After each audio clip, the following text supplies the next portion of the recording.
I never thought a single piece of jewelry could change my life, or nearly end it.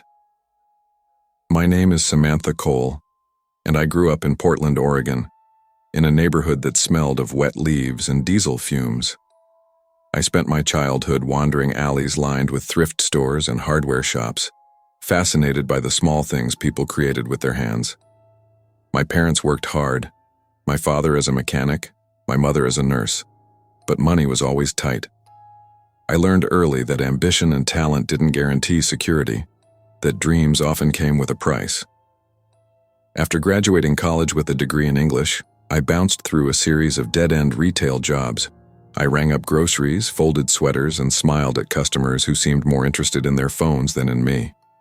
My life felt like a blur of fluorescent lights and scanner beeps.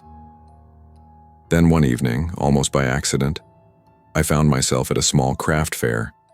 I'd been doodling wire designs for years in notebooks no one would ever see, twisting silver around semi-precious stones for fun, and that night I realized I could turn it into something more. Marcos, my boyfriend of 3 years, was the first person to really encourage me. "Samantha," he said, his dark eyes serious, "you're good at this. You can make something real, something people want. Stop waiting for someone else to give you a chance." I nodded, hesitant but curious. Within weeks, I had a tiny home studio set up in our apartment, a space littered with wires, pliers, and stones of every color. I started small, rings, bracelets, pendants, and sold them through online listings. Most days I barely made enough to cover groceries and rent, but it felt like mine, my own little world. Then came the amethyst necklace. I still remember that morning, sunlight slanting through the blinds, dust motes dancing in the air, my hands wrapped around the deep violet stone. I had spent hours bending silver wire around it, twisting it until it held perfectly, a small piece of art in my palm. I photographed it carefully and posted it online, almost hesitating to send it out to strangers. Within hours, a message arrived. "Your craftsmanship is beautiful. My girlfriend will love this. Can I buy it right away?" The name was Evan R. He was polite, almost charming in the way he wrote. I didn't think twice. We exchanged emails, finalized the payment, and I packaged the necklace carefully, feeling proud as I dropped it off at the post office. I remember telling Marcos, "I think this is the start of something bigger." He smiled, kissing my forehead, but within a week the package returned. No note, no explanation, just the necklace in the same box. I frowned. Something about the box made my stomach twist. It smelled faintly of smoke, and the silver wire seemed smudged, almost oily. "Maybe he changed his mind," I said aloud, though my voice didn't convince me. Marcos raised an eyebrow.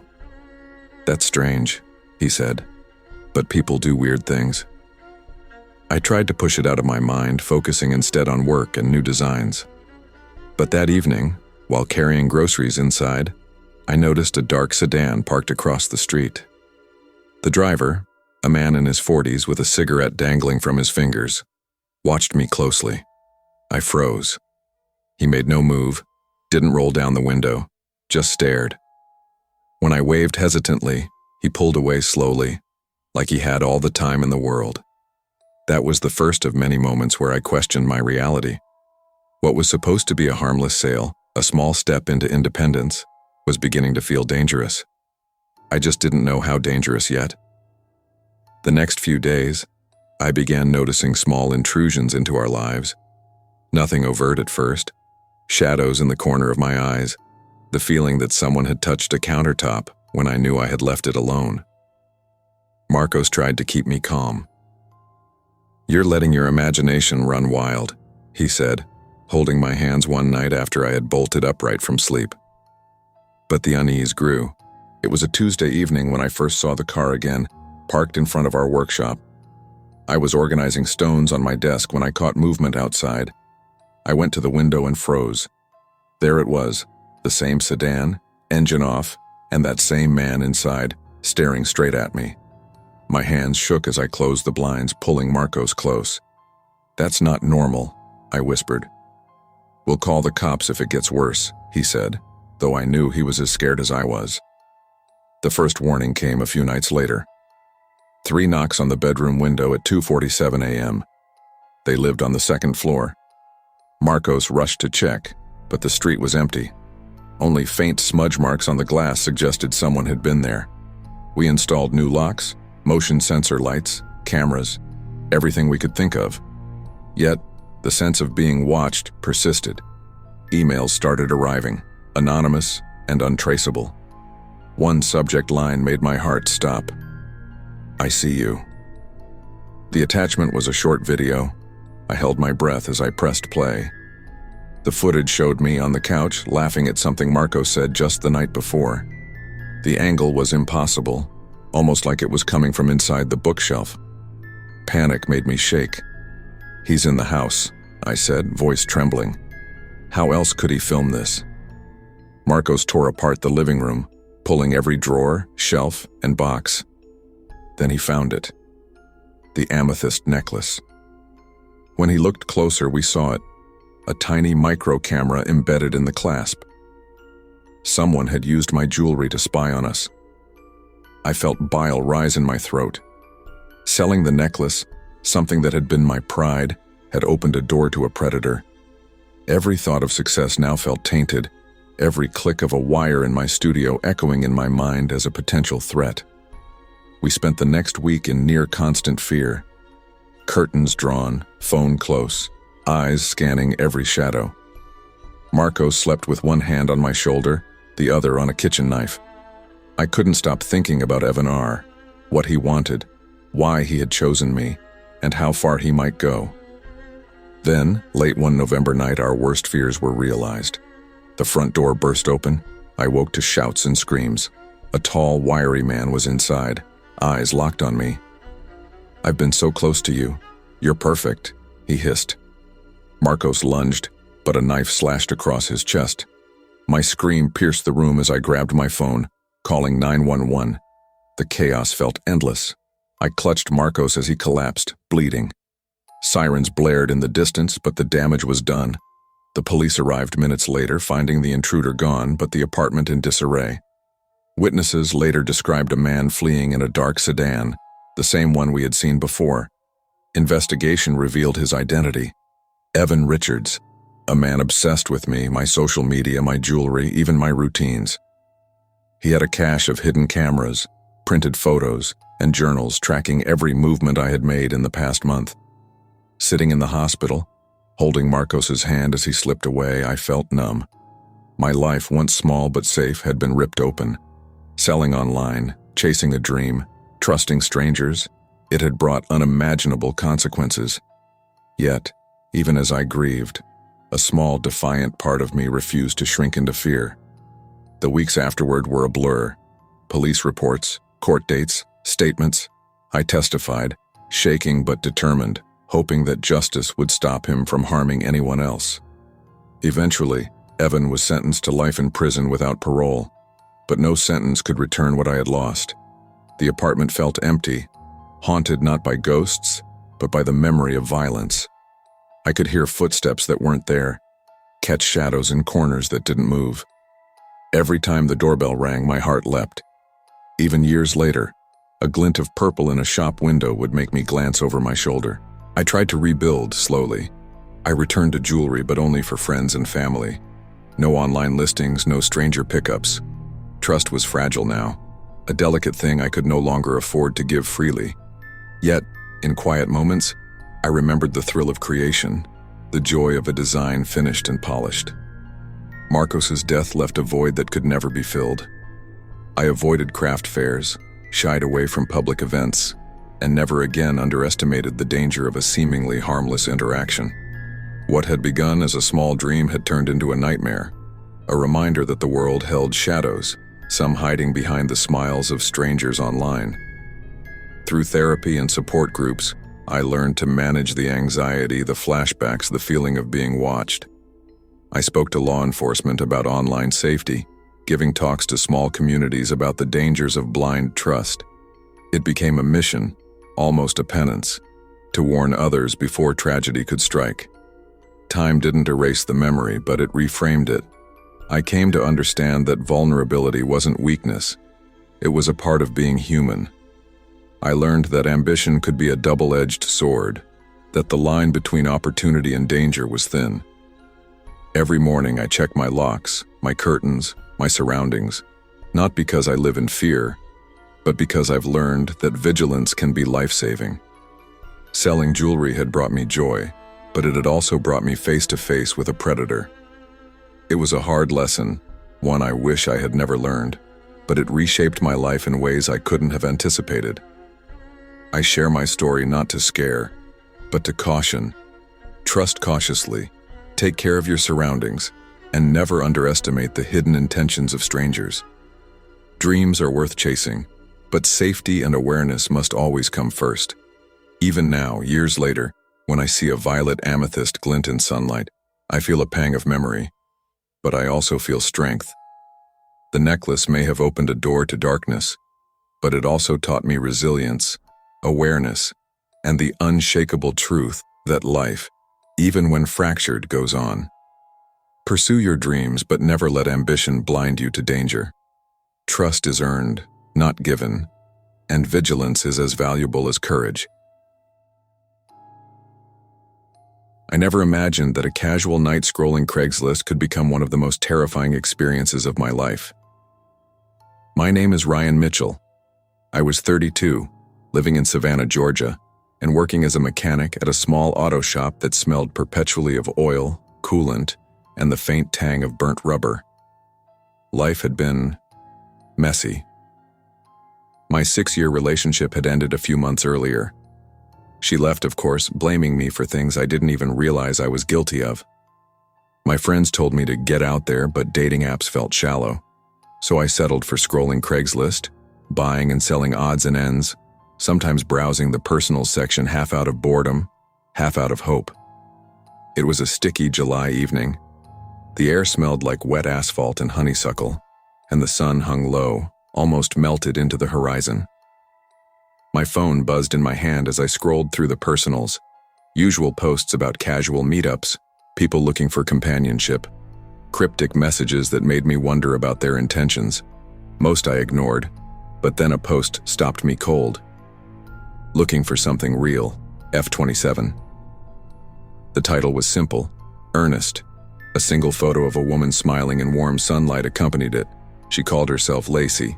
The post read, "Tired of games, looking for someone genuine.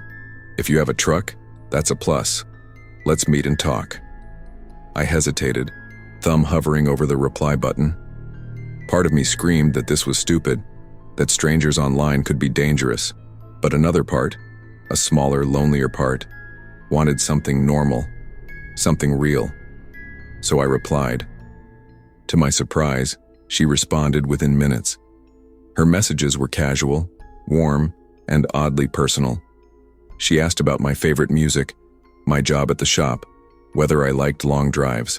I answered honestly. And then, 2 days later, she suggested meeting in person. The address she gave was an old property off Route 17, about 40 minutes from the city. I hesitated again. "Kind of far," I texted. "You won't regret it," came her reply, followed by a winking emoji. Friday evening, I left work early, my Ford pickup humming as I drove through Savannah's quiet streets. I kept thinking about Lacey's smile, the warm sunlight in her photo. Maybe it was foolish to trust a stranger. Maybe it wasn't. Either way, curiosity won. The further I drove, the narrower the roads became, the trees closing in on both sides like silent spectators. The GPS led me deeper into overgrown back roads, past abandoned homes and patches of swamp. The smell of wet earth and pine filled the cab of my truck. Finally, I saw it. A house, dilapidated and boarded up, sitting in the middle of a wild, overgrown lot. Windows shattered, porch sagging, weeds waist-high.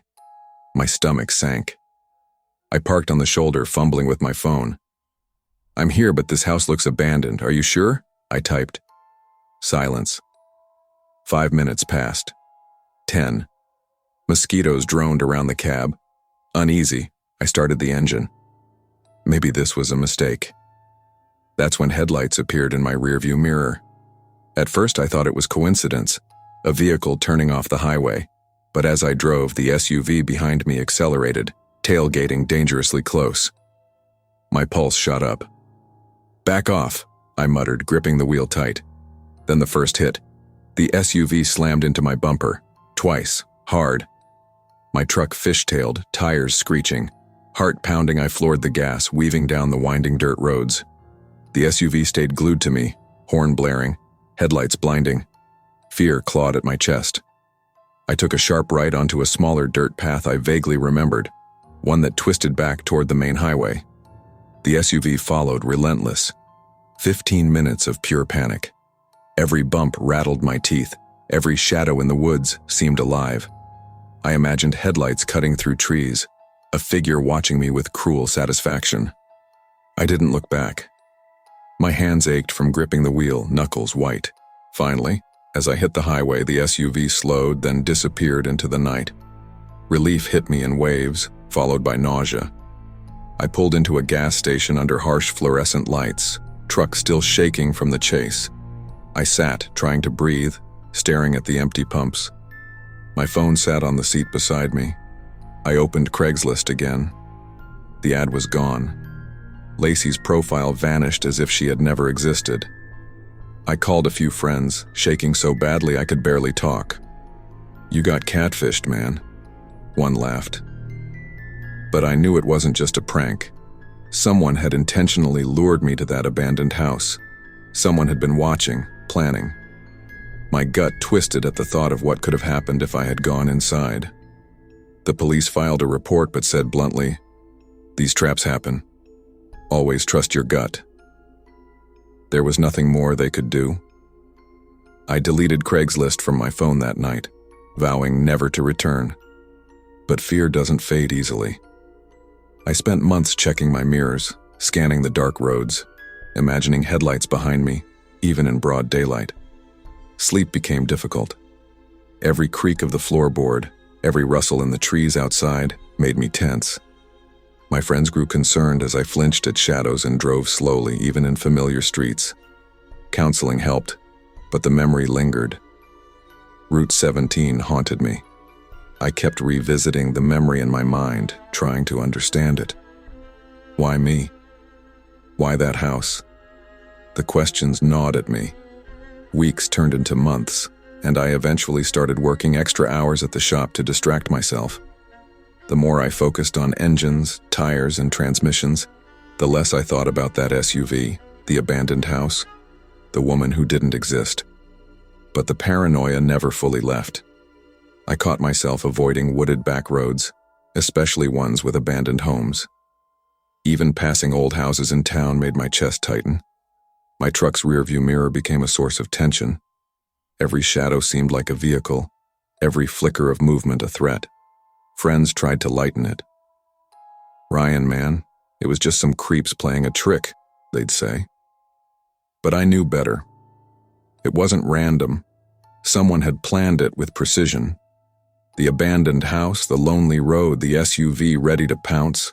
It was all deliberate. Eventually, I began rebuilding a sense of normalcy, slowly. I avoided dating apps and Craigslist. I focused on friends, family, and work. I even bought a dash cam just in case. Driving alone at night still made me tense, but I forced myself to face it. Route 17 became a symbolic line I wouldn't cross unless absolutely necessary. I shared my story with coworkers, hoping someone might learn from it. "Trust your gut," I would say. "If something feels off, walk away. Don't let curiosity or loneliness put you in danger." Over time, the story became less about fear and more about vigilance. Years later, I drive past Route 17 occasionally. The house still stands, boarded up, weeds overtaking the lot. My chest tightens every time. But I've learned to live with the memory, to see it as a lesson rather than a trap. Life is unpredictable. Danger sometimes hides behind curiosity, behind a smile in a photo. I still drive my Ford pickup, still enjoy the quiet hum of engines at night. I just drive cautiously, always aware, always alert. I've learned that survival isn't just about skill or luck. It's about listening to the small instincts we often ignore. Trust your instincts. And never let loneliness or curiosity compromise your safety. Strangers can be dangerous, and vigilance is as important as bravery. I never liked school, and by the time I was 16, it felt like a cage. My name is Claire Thompson, and I grew up in a cramped, terraced home in Leeds, West Yorkshire. My parents were strict, always hovering, insisting on schedules, rules, and endless lectures about responsibility. Don't be late. Don't wander. Don't skip school. But to me, those rules weren't guidance. They were walls pressing in. My escape became small, quiet rebellions, skipping classes and riding buses to nowhere, to the edge of town, to empty streets, anywhere I could breathe without someone telling me what to do. It was almost a ritual. I'd take the number 42 bus from the city center early in the morning, hoodie up, earbuds in, watching the city slip past like a moving painting. Those rides were my sanctuary. Sometimes I went as far as Hare Hills Cemetery, sometimes farther. The long, winding roads, the smell of damp concrete, and diesel exhaust gave me a strange feeling of freedom I didn't get anywhere else. It was the one place I could just be me, even if only for 40 minutes. That gray October morning, I felt the familiar buzz of anticipation as I stepped onto the bus at 8:15 a.m. The air inside smelled of wet coats, old leather, and something sour I couldn't place. I slouched into a seat at the back, sliding my backpack into my lap, earbuds in, listening to some soft acoustic songs. Everything was normal, or so I thought. Halfway through the route, the bus slowed at an isolated stop near the cemetery. That's when he appeared. A man, clearly out of place. His coat was filthy, his hair matted, and in his hand dangled a half-empty bottle of cider. The driver muttered under his breath, hesitated, then nodded reluctantly, letting him aboard. The man didn't look at anyone else. His gaze immediately locked on me. He slouched across from my seat, far too close, too intentional. "You look too pretty to be sitting alone," he slurred, holding the bottle toward me. "Want a sip? Warms you up." I recoiled. "No, thank you." My voice wavered, though I tried to sound firm. He grinned, leaning closer. "Don't be shy. I like girls with fire." I felt my stomach twist.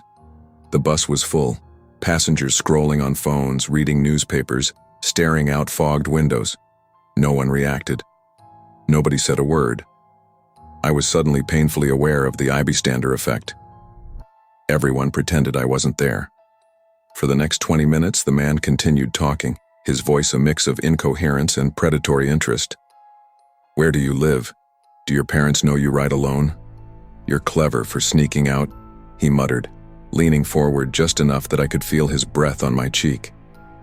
My hands gripped my bag tightly, my knuckles white. I could hear the soft hiss of the radiator, the clatter of the wheels on the road, and yet nothing else. Not a single passenger offering help.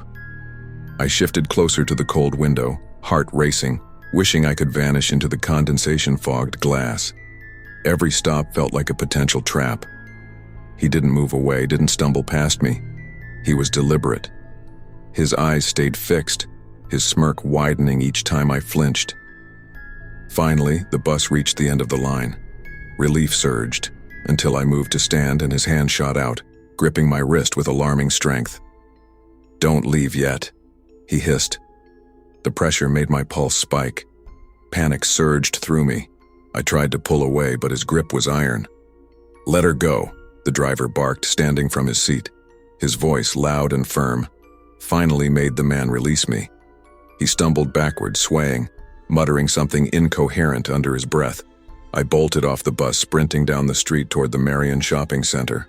My legs shook uncontrollably. When I glanced back, he was at the edge of the square, standing perfectly still, eyes fixed on me. He didn't shout, didn't move toward me, just watched. Then, as suddenly as he appeared, he was gone. I tried to explain it to my parents that evening, expecting sympathy. Instead, I got a lecture. "That's what happens when you lie and wander," my father snapped. My mother wrung her hands. The isolation, the disbelief. It hurt more than the encounter itself. I felt trapped in a world where danger lurked, but no one was willing to intervene. For weeks afterward, I avoided buses. Even stepping onto one made me tense, palms sweaty, legs stiff. I changed my route home, avoided crowds, and became hyper-aware of everyone around me. Every man, every shadow, every passing glance could trigger the memory. School didn't feel safer. My friends tried to comfort me, but few could understand the hollow terror of being targeted and ignored simultaneously. That combination, the predator and the bystander effect, stayed with me. Over time, I rebuilt a sense of normalcy. I learned to keep my headphones in, walk in pairs, and avoid isolated areas during commutes. I joined after-school clubs, became more cautious, more aware. But the memory didn't fade. I could close my eyes and see the man, the bus, the vacant stares of the passengers around me. It taught me an uncomfortable truth.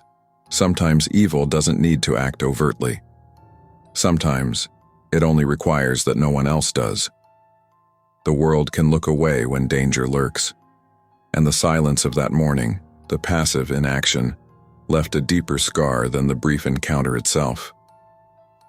Years later, I think about that day often.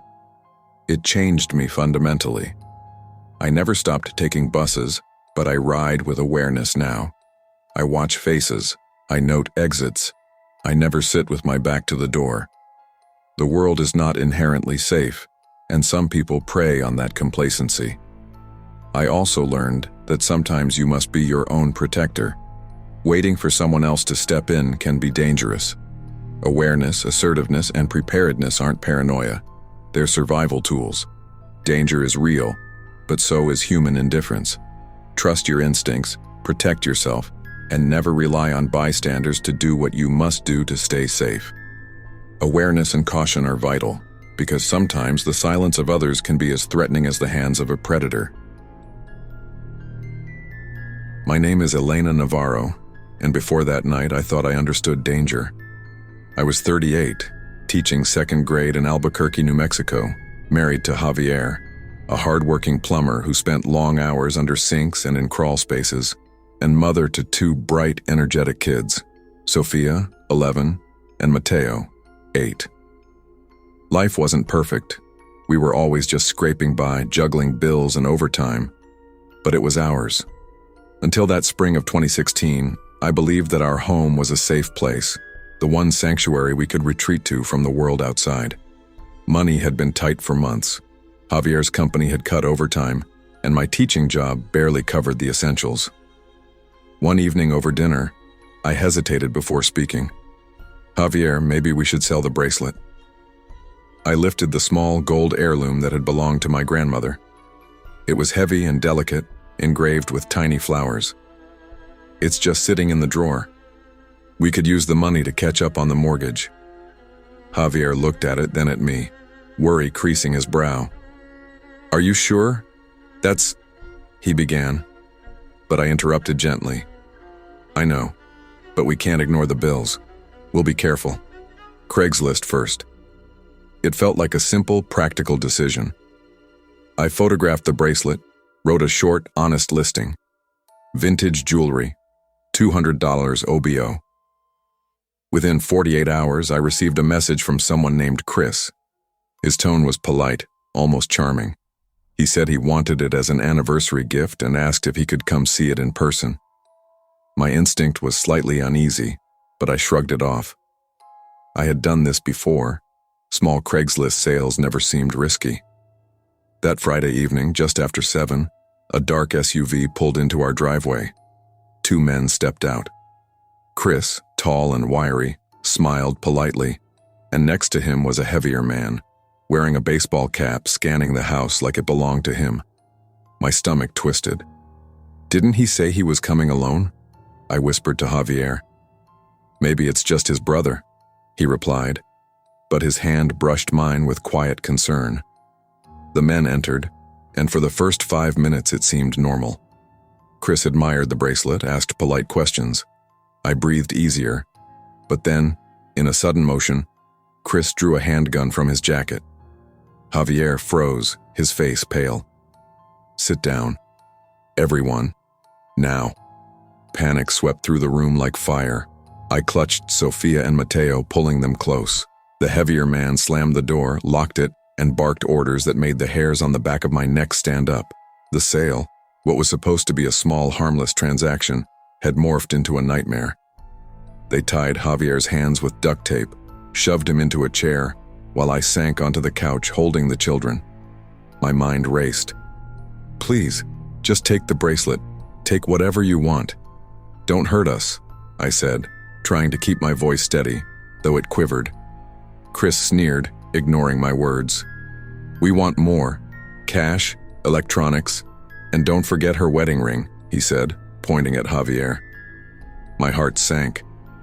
I protested, tried to reason, but he slammed the gun across Javier's face. Blood seeped from his lip, warm and terrifying. The heavier man began rifling through the house. Drawers were thrown open, lamps smashed, family photos knocked from shelves. Mateo whimpered, clutching my arm. "Dad, I'm scared," he whispered. That tiny voice, trembling and fragile, made my resolve snap. I had to do something. Javier tried to reason, to calm the men. "Take the money, take the jewelry, whatever you want. Just leave my family alone," he said. But the men were frenzied, fueled by greed and aggression. Each threat, each shove, each word cracked something inside our home. I kept telling myself we would survive, that this was just a terrible moment, but fear clouded everything. Mateo hid behind me, Sofia's eyes wide and unblinking. The house felt impossibly large and small at the same time, each corner a potential threat. I kept thinking, how did a single Craigslist ad invite such danger into our lives? Then, in a split second, it all escalated. Chris snapped at Mateo, pointing the gun at him. Javier surged forward, shoulder into Chris, trying to wrestle the gun away. The shot rang out, deafening, echoing through the house. Elena's scream, the children's crying, the sound of tires screeching. It became a horrifying symphony. When the police and paramedics arrived, the nightmare had passed, but the damage was permanent. Javier, he was gone. I held his hand until they carried him away. The children were hysterical, and I was numb, staring at the empty living room, the overturned furniture, the bracelet gone. Investigators later tracked down the men. They had been careless. Emails with real names, an SUV identified by multiple neighbors. Within a week, they were arrested. Justice came swiftly, but it was hollow. For me and my children, the terror lingered. My home no longer felt safe. Lights stayed on at night. Sofia refused her own room. Mateo wet the bed for months. I quit teaching. Each hallway of the school reminded me of helplessness, of how quickly the world could intrude and change everything. Every Craigslist listing I saw afterward sent chills down my spine. Years later, I live with reinforced doors, cameras at every corner, locks changed repeatedly. The bracelet could have been sold. Javier could have lived. But life doesn't always make sense. That single gunshot, the night strangers walked through our front door, remains etched in memory. I tell my story now not to dwell in fear, but to warn others. Selling online can be practical, but it can also expose you to unforeseen danger. Safety and caution aren't paranoia, they're necessity. No object is worth the safety of your loved ones. Always exercise caution when inviting strangers into your home, and understand that the smallest decision, like selling a bracelet online, can have life-altering consequences. I'm Emily Lawson, 28, and in the spring of 2016, my life felt like it had been drained from me. My long-term relationship had ended in a messy, exhausting unraveling that left me questioning my ability to trust anyone again. I spent weeks in my small Fairpoint, Oregon apartment, scrolling endlessly through social media and dating apps, not because I wanted someone new, but because boredom and loneliness made me desperate for distraction. The space felt smaller than ever, every corner filled with the echoes of arguments, empty wine glasses, and the faint scent of burned coffee that had lingered long after he left. Some nights, I stayed on the couch with my laptop perched on my knees, nursing lukewarm coffee, nervously texting my best friend Marissa. I'd vent about work, about moving on, about feeling untethered. Then, like some cruel twist of fate, I stumbled across a Tinder profile that stopped me mid-scroll. The man called himself Daniel. He was tall, sandy blonde hair, blue eyes, and a jawline that looked chiseled by a magazine editor. His profile claimed he was a software engineer, loved hiking, and spent weekends volunteering at animal shelters. He seemed almost perfect. I hesitated, heart hammering, aware that online profiles rarely reflect reality. But his opening message was casual, humorous, yet warm, an oddly convincing combination. Over the next few days, we exchanged light messages about movies, favorite hiking spots, and our mutual love of coffee. Every message seemed harmless, like the first tentative steps into something new. I reminded myself repeatedly, trust cautiously. But there was a pull, something comforting in the predictability of our conversation. Eventually, he suggested meeting at the Driftwood Bar, a dimly lit pub near downtown. He said Friday night, casual, drinks, nothing fancy. I debated. Every instinct whispered caution, but I wanted to test the waters, to prove to myself that I could interact without fear. Friday came and I walked into the bar, nerves jangling. I scanned the room and saw him immediately, tall, dark jacket, but my stomach sank. The man standing there didn't look like Daniel. His jaw was different, his hair greasy, his eyes darting nervously across the room as if searching for something. "Emily?" he asked, grinning too widely, teeth showing unevenly. "Yes. Hi," I managed, forcing a polite smile, gripping my handbag like a lifeline. We sat in a quiet corner, and at first, he was charming, but it didn't last. Within minutes, the conversation became a display of exaggeration, bragging about engineering projects he claimed to have led, a car he clearly didn't own, a life he seemed to have invented entirely. When I tried to steer the talk toward neutral topics, he twisted them, asking pointed questions about my past, my ex, my personal habits. I felt cornered. After 45 minutes, I realized I needed to leave before it escalated.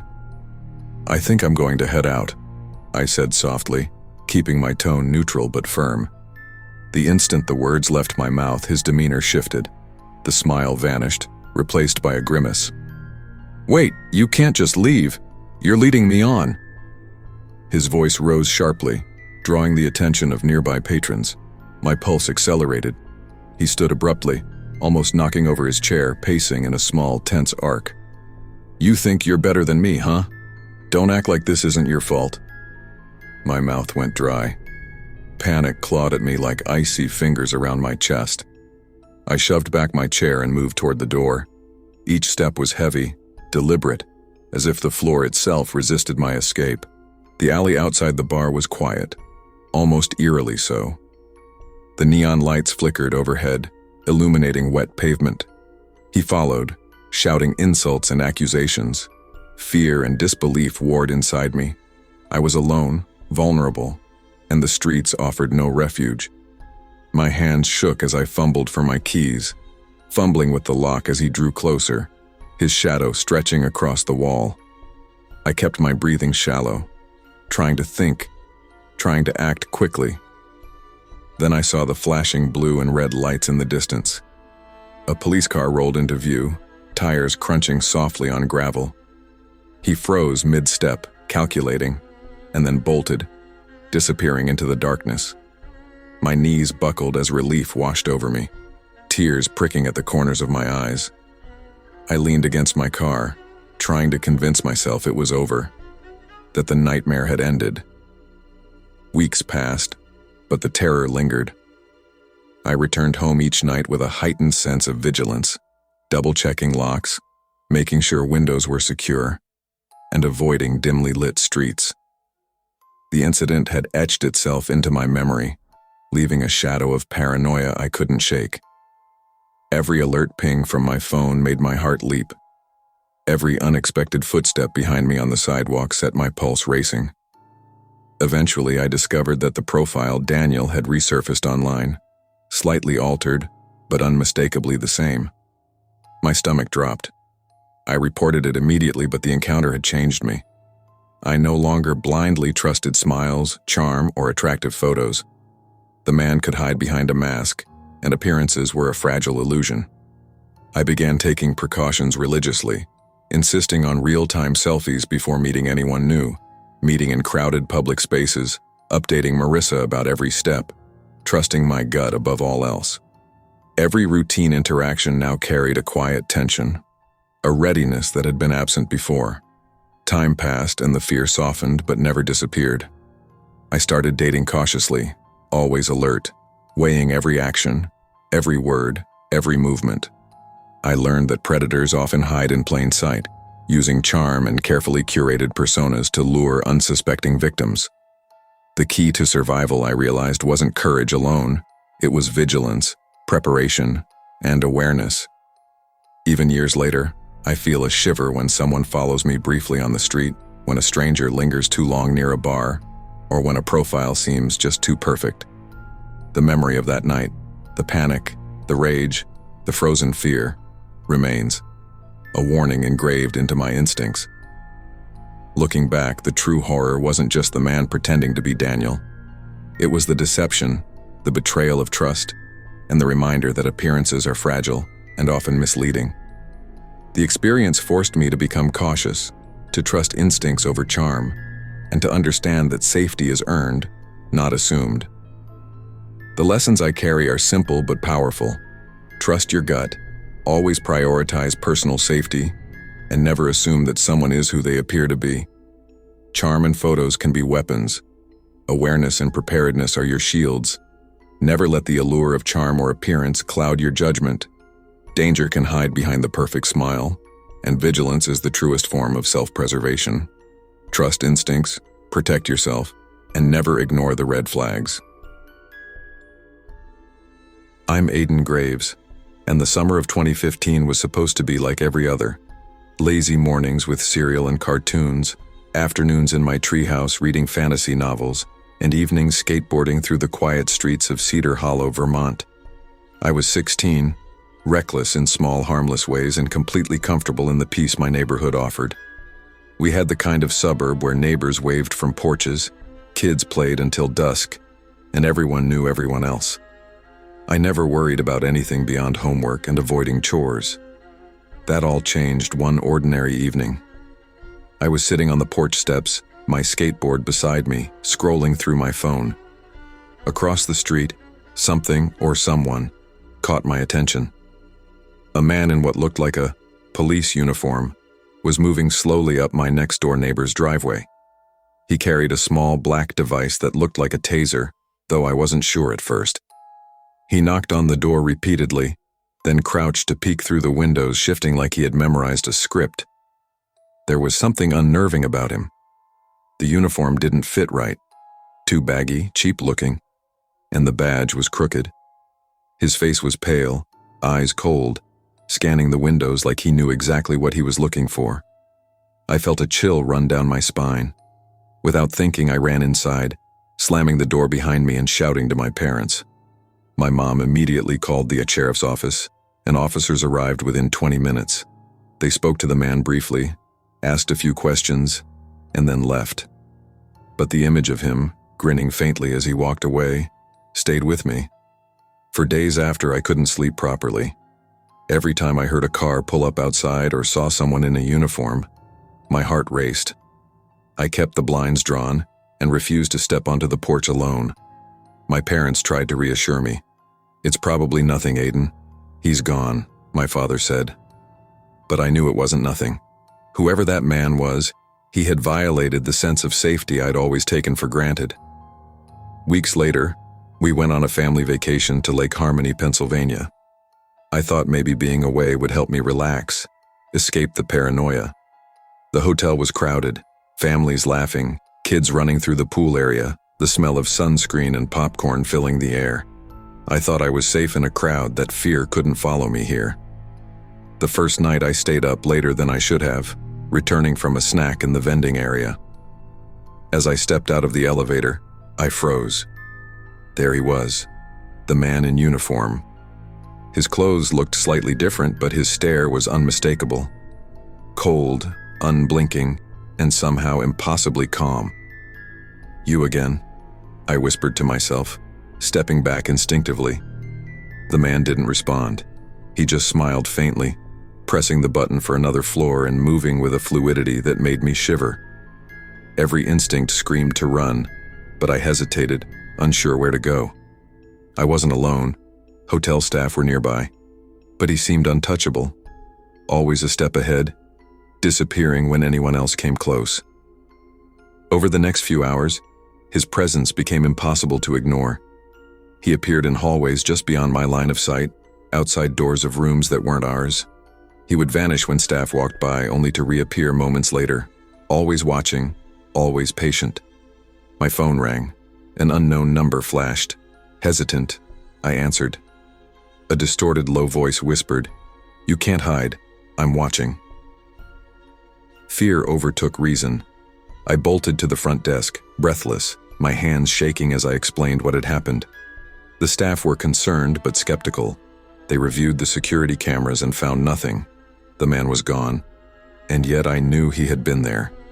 I could feel it in my bones. That night I barely slept. Every shadow seemed to contain him, every creak in the hallway a threat. I felt the weight of being hunted, a helplessness I had never experienced before. For the first time, I realized how vulnerable I truly was. Returning home didn't bring comfort. My parents, shaken by what I told them, installed cameras on the doors and windows, added additional locks, and insisted I never answer unknown calls. I became hyper-aware of my surroundings, jumping at every knock or unexpected sound. I stopped going outside alone, and even spending time with friends felt risky if strangers were nearby. School felt different too. Every police officer in uniform made my stomach tighten.